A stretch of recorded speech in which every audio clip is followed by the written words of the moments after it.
സ്വാതന്ത്ര്യദിനാഘോഷങ്ങളിൽ വന്ദേമാതരം നിർബന്ധമായി ആലപിക്കണമെന്ന ചീഫ് സെക്രട്ടറിയുടെ നിർദ്ദേശം സർക്കാർ ഉത്തരവ് മറികടന്ന് ദേശീയഗാനം ആലപിക്കണമെന്ന് മാത്രമാണ് പൊതുഭരണ വകുപ്പ് ഉത്തരവിലുള്ളത്. വന്ദേമാതരം 2 വരി മാത്രം ആലപിച്ചാൽ മതിയെന്നതാണ് സർക്കാർ നിലപാടെന്ന് മന്ത്രി കെ മുരളീധരൻ പ്രതികരിച്ചു. സംസ്ഥാനത്ത് സ്വാതന്ത്ര്യദിനാഘോഷം സംഘടിപ്പിക്കേണ്ട പ്രോട്ടോകോളുകൾ വിശദീകരിച്ച് പൊതുഭരണ വകുപ്പ് ഉത്തരവിറക്കിയത് ഓഗസ്റ്റ് 4-ന്. ഓഗസ്റ്റ് 15-ന് 9 മണിക്ക് പതാക ഉയർത്തലും ദേശീയഗാനാലാപനവും വിവിധ സേനകളുടെ പരേഡും സംഘടിപ്പിക്കാനാണ് ഉത്തരവിൽ പറയുന്നത്.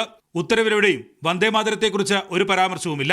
ഇതിന് പിന്നാലെ ഓഗസ്റ്റ് 6-ന് ചീഫ് സെക്രട്ടറി നൽകിയ കത്തിലാണ് വന്ദേമാതരം നിർബന്ധമായും ആലപിക്കാൻ നിർദ്ദേശിക്കുന്നത്. കേന്ദ്ര നിർദ്ദേശം അതേപടി പാലിക്കണമെന്നായിരുന്നു ചീഫ് സെക്രട്ടറിയുടെ കത്ത്. നയപരമായി സർക്കാർ നിലപാട് സ്വീകരിക്കേണ്ട വിഷയത്തിലായിരുന്നു ചീഫ് സെക്രട്ടറിയുടെ ഇടപെടൽ.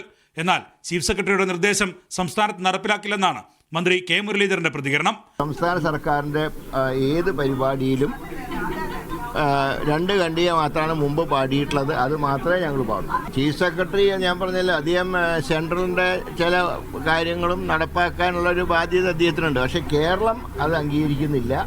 ലോക്ഭവന്റെ നിർദ്ദേശങ്ങൾ അപ്പാടെ നടപ്പിലാക്കുമെന്ന വിദ്യാഭ്യാസ മന്ത്രിയുടെ പരാമർശം ഞെട്ടിക്കുന്നതെന്നാണ് പ്രതിപക്ഷത്തിന്റെ പ്രതികരണം.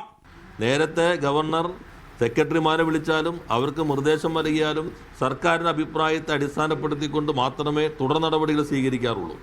ഇവിടെ അത്തരത്തിൽ യാതൊന്നുമില്ല. നേരെ ഗവർണർ പറയുന്നത് അപ്പടി തന്നെ സെക്രട്ടറിമാർ, ചീഫ് സെക്രട്ടറി എല്ലാവർക്കും അയക്കാം എന്നാണ് മന്ത്രി പറഞ്ഞതിൻ്റെ ചുരുക്കമെന്നുള്ളത്.